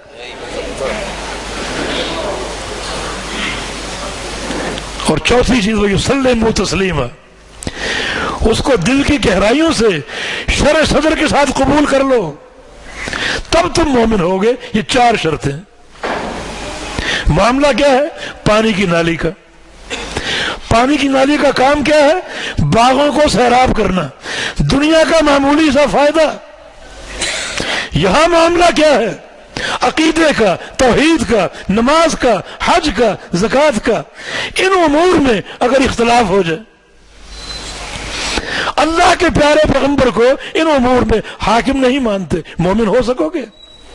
آپ کو حاکم تو مانتے ہو, فیصلہ کسی اور سے کراتے ہو, مومن ہو سکو گے؟ آپ کا فیصلہ سنتے ہو, حدیثیں پڑھتے ہو, دل میں خلجان محسوس کرتے ہو, مومن ہو سکتے ہو؟ قبول نہیں کرتے, تسلیم نہیں کرتے, مومن ہو سکتے ہو؟ وہاں تو بات یہ تھی کہ پانی کی ایک نالی کا معاملہ تھا, اور یہاں بات کیا ہے؟ دین کا معاملہ. پانی کی نالی نے دنیا کا باغ سیراب کرنا تھا اور اس دین نے جنت کا سودا کرنا ہے. وہ معاملہ دو انسانوں کے ساتھ تھا, یہ معاملہ ایک انسان کا اپنے پروردگار کے ساتھ ہے.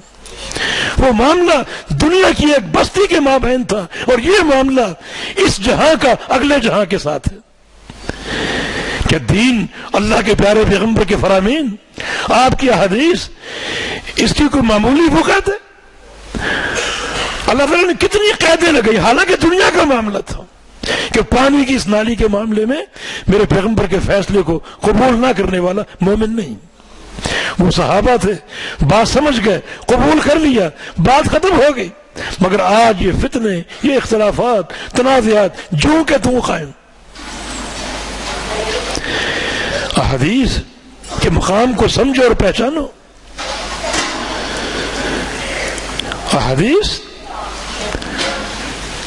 جن کو ماننے کا تقاضا کیا ہے، ادخلوا فی السلم کافہ، اسلام میں پورے داخل ہو جاؤ۔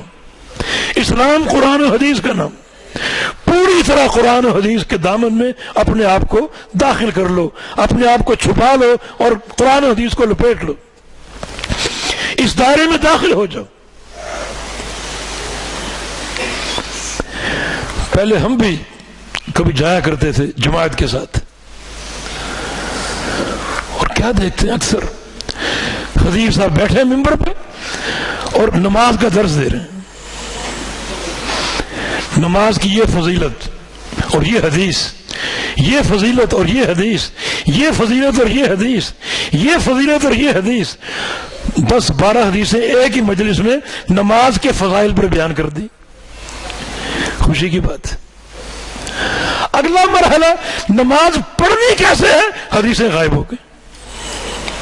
اب امام کا قول، اب حدیثیں کہاں گئی؟ ادخلوا فی السلم کافہ، اب اس پر عمل کیوں نہیں ہو رہا؟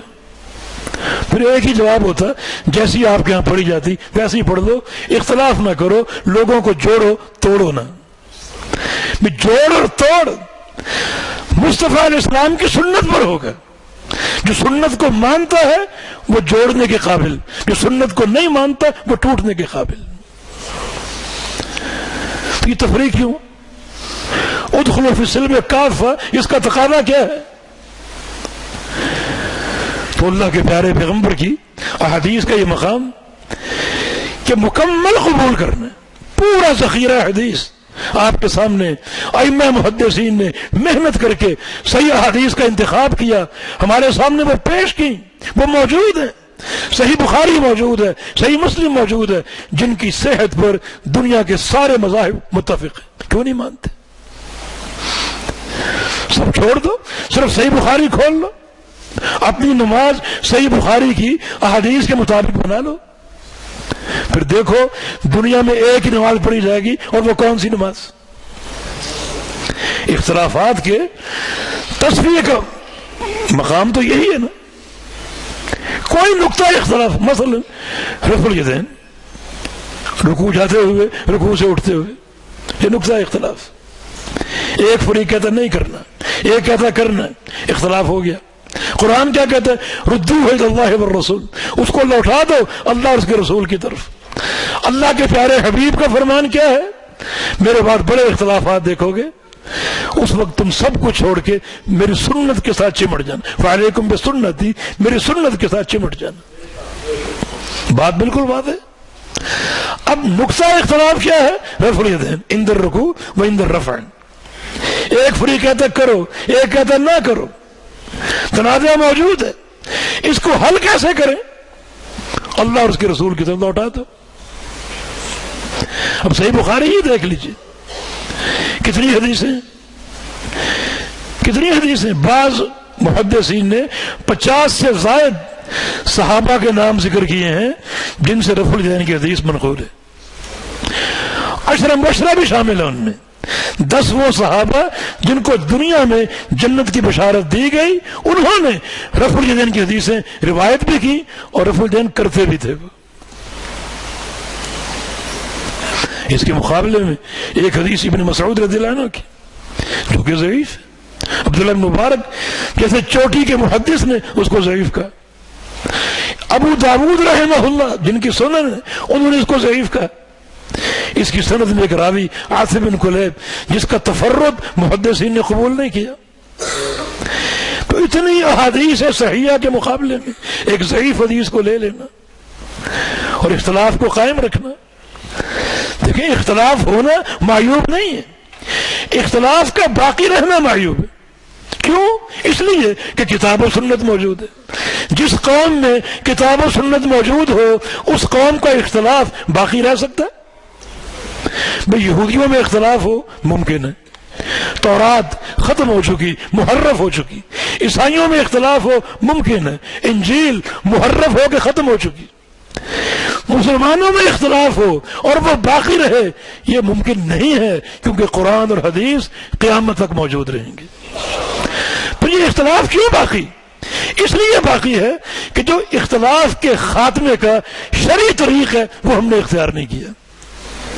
جو شافعی ہے وہ شافعی ہونے کے ناطے اپنے امام کے قول سے چمٹا ہوا ہے، جو حنبلی ہے وہ حنبلی ہونے کے ناطے اپنے امام کے قول سے چمٹا ہوا ہے، جو مالکی ہے وہ مالکی ہونے کے ناطے اپنے امام کے قول سے چمٹا ہوا ہے، جو حنفی ہے وہ حنفی ہونے کے ناطے اپنے امام کے قول سے چمٹا ہوا ہے. اختلاف ختم کیسے ہوگا؟ خاتمہ اختلاف کا جو طریق قرآن و حدیث نے پیش کیا جب تک اس کو لاگو نہیں کرو گے ختم نہیں ہوگا. اور ختم کرنا ضروری. کیوں؟ قرآن و حدیث موجود ہے. یہ تو علم نہ ہوتا تو پھر ہم معذور ہوتے. علم موجود ہے، پھر کون سا عذر ہے اختلاف کے بقا کا؟ اور نبی علیہ السلام کی حدیث یہ بھی ان کا مقام ہے کہ جس وقت جو حدیث پہنچے اس کو قبول کر لو. کوئی شخص یہ سوچے کہ پہلے میں اپنے حضرت صاحب سے پوچھوں گا.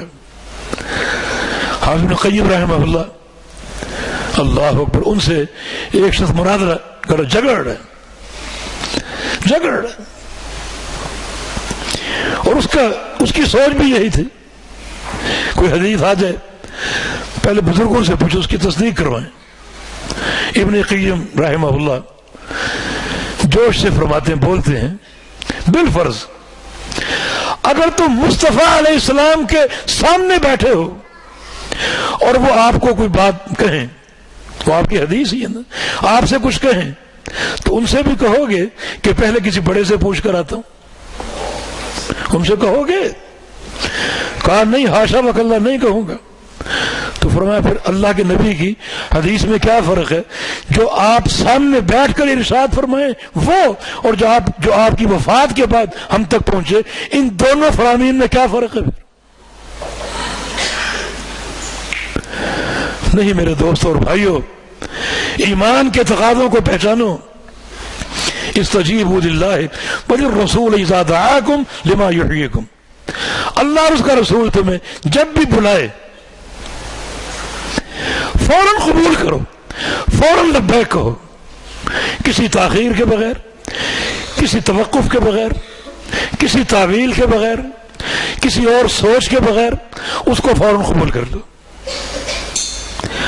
اور اگر ایسا نہیں کرو گے تو ایک سزا مل سکتی. وہ سزا کیا ہے؟ وَاعْلَمُوا أَنَّ اللَّهَ يَحُولُ بَيْنَ الْمَرْءِ وَقَلْبِهِ. اللہ تعالیٰ خود تمہارے اور تمہارے دل کے بیچ میں حائل ہو جائے گا، آڑ بن جائے گا، رکاوٹ بن جائے گا. رکاوٹ بننے کا معنی، آڑ بننے کا معنی یہ ہے کہ پھر اللہ رب العزت تمہارے دل میں نیکی کی توفیق داخل نہیں ہونے دے گا. اگر تم یہ روش مستقل اپنائے رکھو گے، حدیثیں آئیں اور ان کو ٹالتے جاؤ، رد کرتے جاؤ، قبول نہیں کر رہے، اپنے مذہب کو مقدم کرتے ہو، اپنی خواہشات کو مقدم کرتے ہو، تو پھر اللہ تعالیٰ ڈھیل دیتا ہے. یہ عذاب تمہیں مل سکتا ہے کہ اللہ تعالیٰ تمہارے اور تمہارے دلوں کے بیچ میں آڑ بن جائے، ایسی آڑ کہ تمہیں نیکی کی توفیق ہی نہ ملے. وَلَوْ أَنَّنَا نَزَّلْنَا إِلَيْهِمُ الْمَلَائِكَةَ وَكَلَّمَهُمُ الْمَوْتَى وَحَشَرْنَا عَلَيْهِمْ كُلَّ شَيْءٍ قُبُلًا مَا كَانُوا لِيُؤْمِنُوا إِلَّا إِن شَاءَ اللَّهُ. اللہ تعالیٰ اگر آڑ بن جائے اور دل پر مہر لگا دے، اس انسان کو سمجھانے کے لیے آسمانوں کے سارے فرشتے آ جائیں، زمینوں کے سارے مردے آ جائیں، کائنات کی ہر شے کو زبان مل جائے، سب اس کے سامنے کھڑا ہو کر اسے سمجھا رہے ہیں، یہ سارے مل کر بھی اس مہر کو، اس رکاوٹ کو دور نہیں کر سکیں گے الا انشاءاللہ. اللہ اگر چاہے، اللہ تعالیٰ توفیق دے دے اور اس کو قبول کرنے کی صلاحیت دے دے. اللہ تعالیٰ ہر شے پر قادر، ورنہ کوئی مخلوق اس رکاوٹ کو ہٹا نہیں سکے گی. یہ رکاوٹ کب پیدا ہوتی؟ نبی علیہ السلام کے فرامین آ رہے ہیں، آپ قبول نہیں کر رہے، اللہ تعالیٰ کا فرمان آ رہا ہے، آپ قبول نہیں کر رہے۔ میں کہتا ہوں کہ یہ انسان کیا سوچ رکھتے ہیں، کیا ان کے اندر جرت ہے۔ دیکھیں یہ فرمان کہاں سے شروع ہوتا ہے؟ قرآن یا حدیث، دونوں اللہ کی وحی۔ یہ کہاں سے شروع ہوتے ہیں؟ اللہ تعالیٰ سے۔ اللہ تعالیٰ یہ دونوں امانتیں کسے دیتا ہے؟ جبریل امین کو۔ جبریل امین اس وحی کو لے کر اترتے نیچے، اس طرح اترتے ہیں کہ چاروں طرف فرشتوں کی جماعت ہوتی ہے، انوار ہی انوار پھیلے ہوئے، اور فرشتوں کے پہرے میں جبریل امین وہ وحی اللہ کے پیارے پیغمبر کو سناتے ہیں۔ آپ کے دل میں اترتی اس وقت رسول اللہ صلی اللہ علیہ وسلم کی کیفیت کہ آپ پر ایک ثقل طاری ہو جاتا ہے، بوجھ، اور آپ کی سانسوں کی حالت یہ ہوتی جیسے سونے والا خراٹے لیتا ہے۔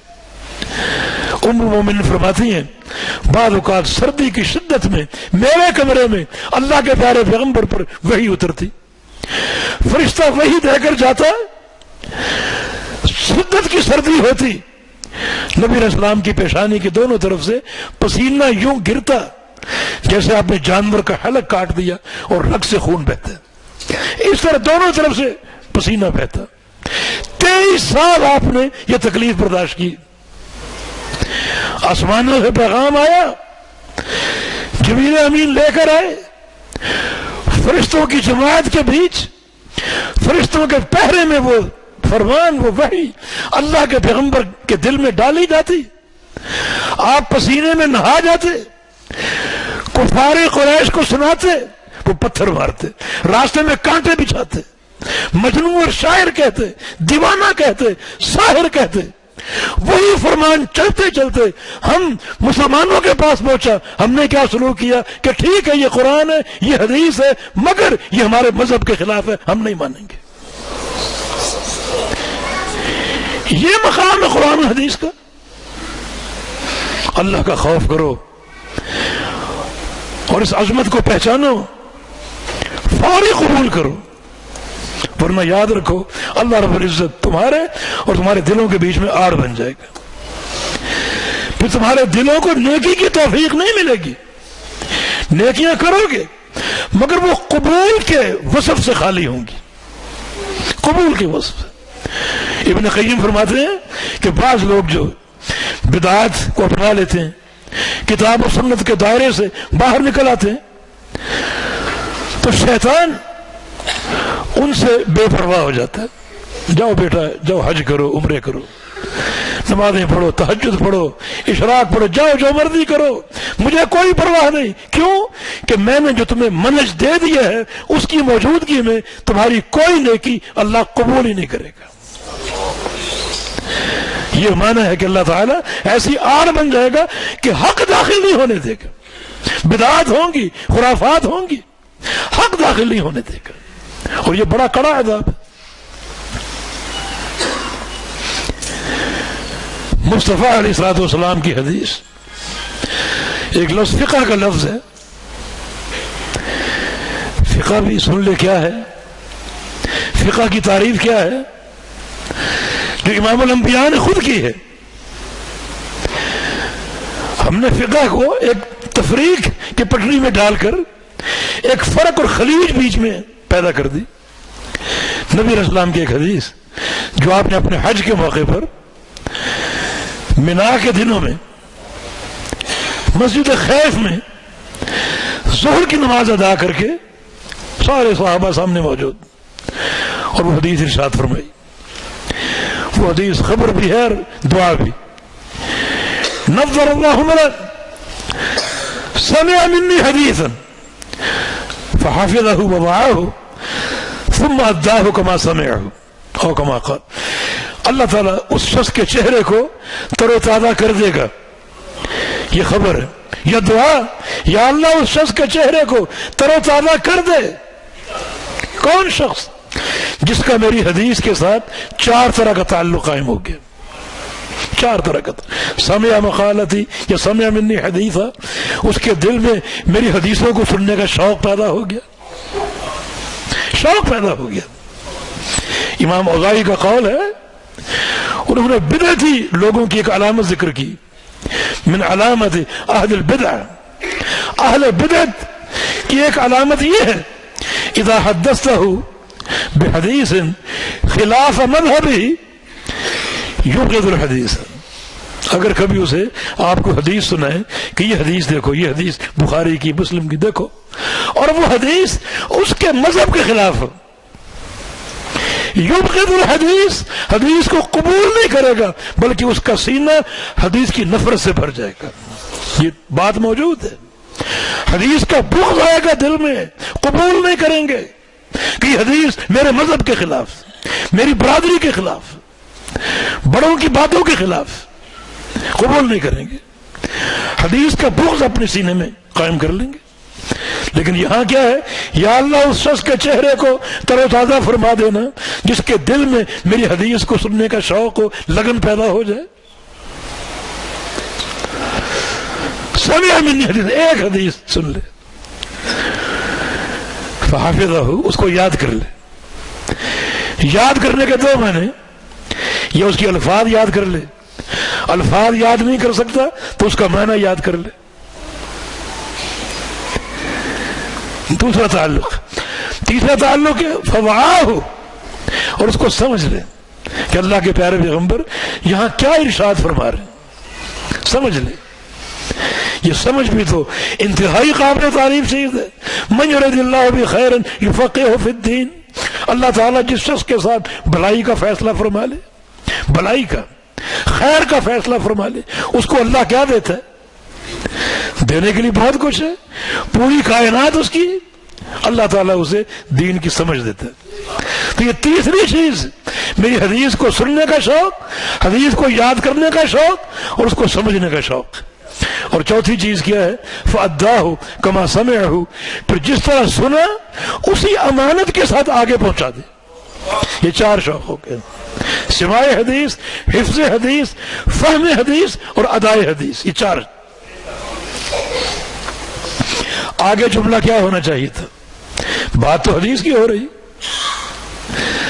حدیث کی شان بیان ہو رہی. آگے جملہ حدیث کے نام سے ہی ہوتا کہ حدیث کو آگے پہنچانے والا اس کے لیے یہ فائدہ ہے، حدیث کو آگے پہنچانے والا اس کا یہ فائدہ ہے. لیکن آگے لفظ کچھ اور ہے، فَرُبَّ حَامِلِ فِقْهٍ إِلَى مَنْ هُوَ أَفْقَهُ مِنْهُ. اب ذکر فقہ کا ہو رہا ہے، پیچھے حدیث ہے. بات بھی ہوتی کہ حدیث کو اٹھا کر، حدیث کو سن کر آگے پہنچانے والا اس کا یہ فائدہ ہے کہ جس کو وہ پہنچا رہا ہے ہو سکتے وہ اس سے زیادہ عالم ہو، سمجھدار ہو، اور وہ حدیث کو سن کر آپ کو کچھ اور فائدہ پہنچا دے. لہذا حدیثوں کو آگے پہنچاؤ، حدیثوں کو آگے پیش کرو. بات حدیث ہی کی ہو رہی، مگر رسول اللہ صلی اللہ علیہ وسلم نے اب حدیث کی بجائے فقہ کا لفظ استعمال کیا.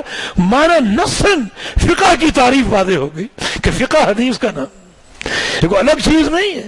ہم نے خلیجے قائم کر دیں، حدیث کا نام.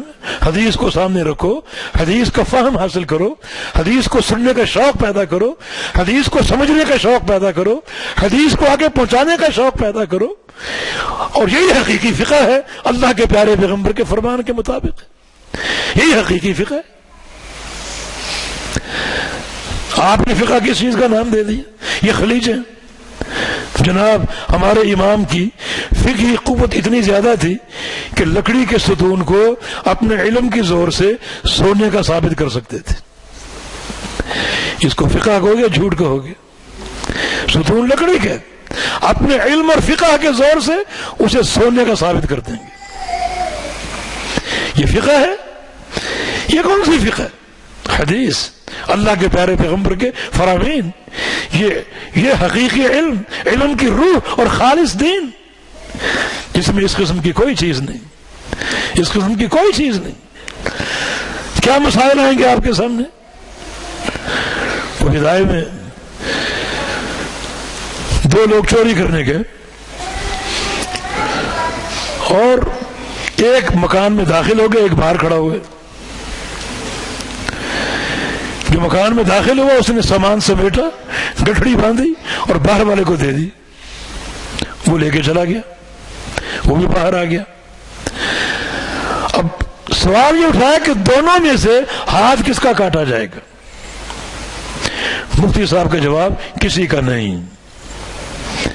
علت کیا ہے؟ جس نے چوری کی وہ لے کر نہیں گیا، اور جو لے کر گیا اس نے چوری نہیں کی۔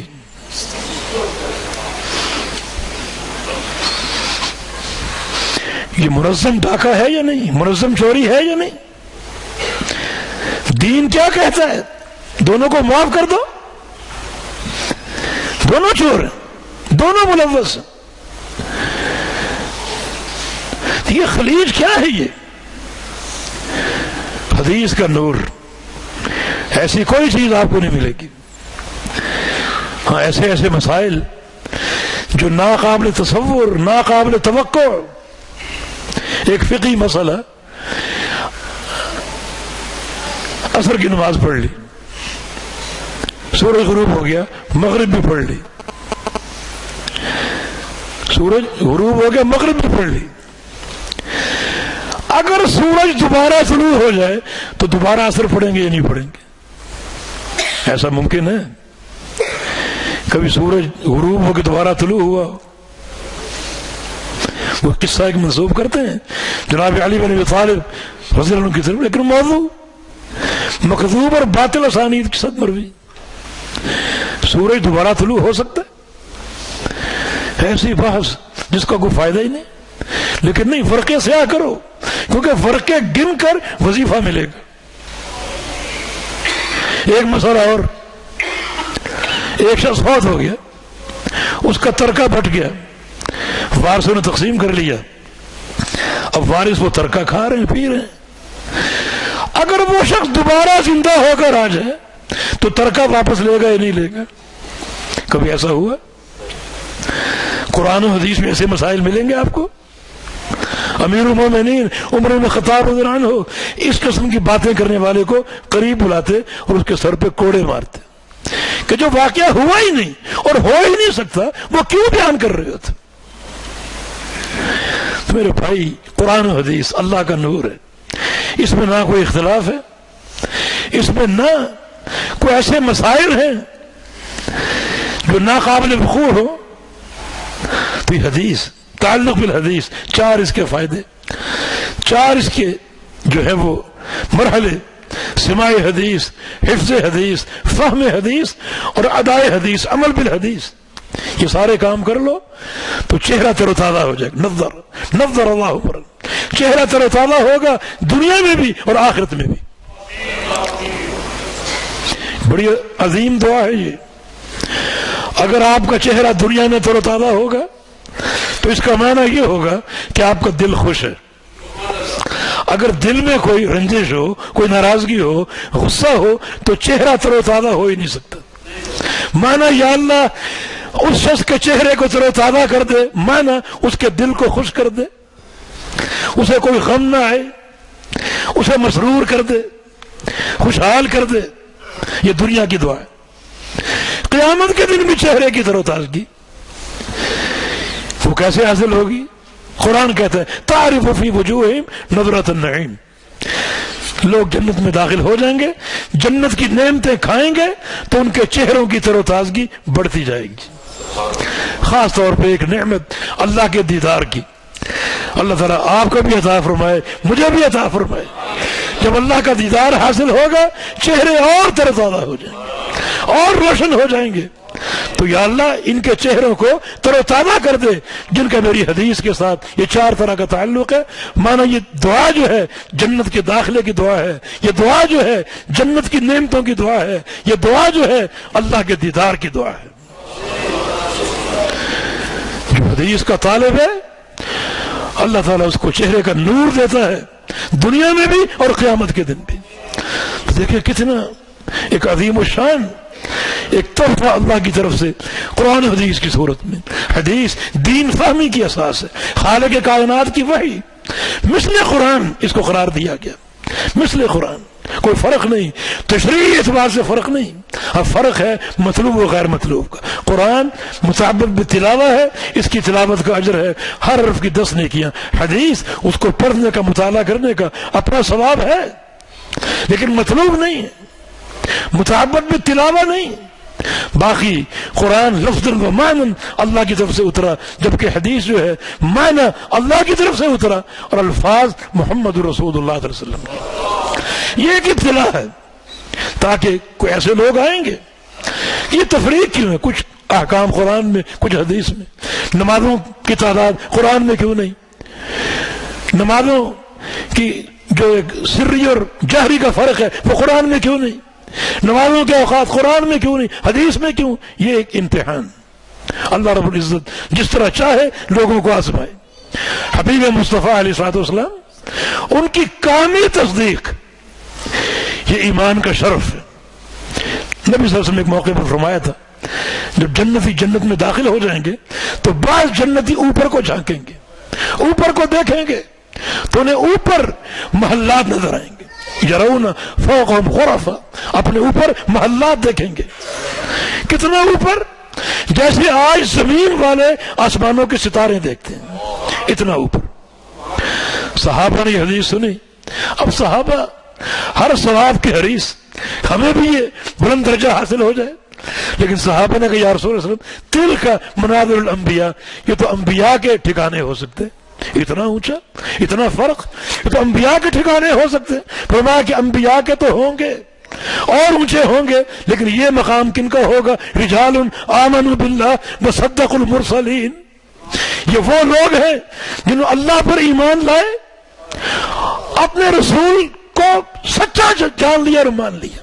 سچا جاننے اور ماننے کا معنی یہ، اس رسول کا جو فرمان، جو سنت، جو طریقہ، جو ہدایت جب بھی میرے سامنے آئے گی فوری قبول کر لوں گا. یہ سچا جاننے کا معنی ہے.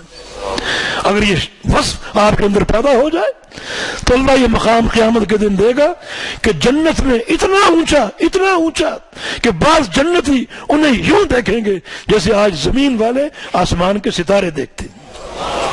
وصدق المرسلین، جنہوں نے اپنے رسولوں کی تصدیق کر لی، ہر بات کو سچا جان لیا، ہر بات کو قبول کر لیا، روڑے نہیں اٹکائے، کوئی تعویل نہیں کی، کوئی توقف نہیں کیا، کوئی بہانہ بازی نہیں کی، بلکہ شرع صدر سے قبول کر لیا. ایسا قبول جس میں ایک رائی کے دانے کے برابر اور سوئی کے ناکے کے برابر خلجان نہ ہو اور شک نہ ہو. تو اللہ تعالی ہمیں مصطفیٰ علیہ الصلوۃ والسلام کی حدیث کے اس مقام کو سمجھنے کی توفیق عطا فرمائے. اللہ ہمیں اس جماعت میں شامل کر لے جو جماعت حدیث کے شرف کو پہچانتی ہے، حدیث کے مقام کو جانتی ہے اور حدیث کو اپنے دل و جان کی گہرائیوں سے قبول کرتی ہے. ان کا ہر عمل مصطفیٰ علیہ السلام کی سنت پر اور آپ کی حدیث پر قائم. حدیث سے محبت ہے، حدیث کی طلب کی محبت ہے، جس کا ثبوت ہمارے مدارس، دینی مدارس جس میں سیاست 8 سالوں میں پڑھایا جاتا ہے، ایک مکمل فہم کے ساتھ، ایک مکمل شرح کے ساتھ. ایک طالب علم ہمارے مدارس میں آتا ہے 25 سے 30 ہزار حدیثیں پڑھتا ہے 8 سالوں میں، 25,000 سے لے کر 30,000 تک. بخاری، مسلم، ابو داؤد، نسائی، ترمذی، ابن ماجہ، مشکات، بلوغ المرام، موطا امام مالک، اور بعض مدارس میں سنن دارمی. 25 سے 30,000 حدیثیں پڑھتا ہے. پڑھتے اور بھی لوگ ہیں مگر برکت کے لیے دورے کی صورت میں. اس مدرسے کا ایک طالب علم مجھ سے ملا. میں نے کہا یار ہم بخاری شریف 2 سال میں پڑھتے ہیں، یہ 2 جلدیں ہیں، ایک جلد پہلے سال، دوسری جلد دوسرے سال. آپ کس طرح پڑھ جاتے ہیں؟ سارا سیاست تھا ایک ہی سال میں، کس طرح پڑھتے ہیں؟ کہا کہ ہمارے پڑھنے کے 3 مرحلے ہیں. شروع سال میں استاد کو علم ہوتا ہے کہ کہاں پڑھا جا رہا ہے اور طالب علم کو بھی. کچھ مہینے گزرتے ہیں، 2 مہینے، 3 مہینے، استاد کو علم ہوتا ہے کہاں پڑھا جا رہا ہے، طالب علم کو علم ہوتا ہے کہاں پڑھا جا رہا ہے. کچھ مہینے اور گزرتے ہیں، نہ استاد کو نہ طالب علم کو کسی کو علم ہوتا کہاں پڑھو کتاب ختم کرنی ہے. بڑا برکت، کوئی فہم نہیں، کوئی حدیث کی دلالات اس پر بحث نہیں، کوئی اللہ کے پیارے پیغمبر کے فرامین کے مفاہیم سمجھانے مقصود نہیں، بس برکت کے لیے پڑھو اور پڑھو. تو اس سے قبل فقہ پڑھ چکے وہ کافی، لیکن نہیں میرے بھائی، یہ تمیز بحمد اللہ ہمارے مدارس کا ایک مکمل فہم کے ساتھ ہر سال ایک کتاب پڑھائی جاتی ہے ایک مکمل شرح کے ساتھ. اللہ رب العزت ہمیں حدیث کی خدمت کی توفیق عطا فرما دے, فہم کی توفیق عطا فرما دے, عمل کی توفیق عطا فرما دے, حفظ کی توفیق عطا فرما دے, اور یہ توفیق بھی دے ہم اس حدیث کے علم کو عام کریں, آگے پہنچائیں, جو ہماری حیثیت میں ہو اور جو ہماری استطاعت میں ہو اس کو آگے پہنچائیں. اور اللہ رب العزت ان تمام کوششوں کو, جہود کو اپنی رضا کے لیے قبول فرما لے. اللہ تعالیٰ ہم سے راضی ہو جائے. اللہ تعالیٰ ہمارے ہر عمل کو اپنے حبیب کی سنت کے مطابق بنانے کی ہمیں توفیق عطا فرما دے. تا زندگی کتاب و سنت پر عمل کی توفیق عطا فرما دے. اور جب آخری وقت آئے تو اس دل میں اللہ کی محبت ہو, اللہ کے رسول کی محبت ہو, قرآن کی محبت ہو, حدیث مصطفیٰ کی محبت ہو, اور زبان پر کلمہ اشہد ان لا الہ الا اللہ ہو, اللہ کی توحید پر خاتمہ ہو. اقول قولی ھذا واستغفر اللہ لی ولکم وآخر دعوانا ان الحمد للہ رب العالمین.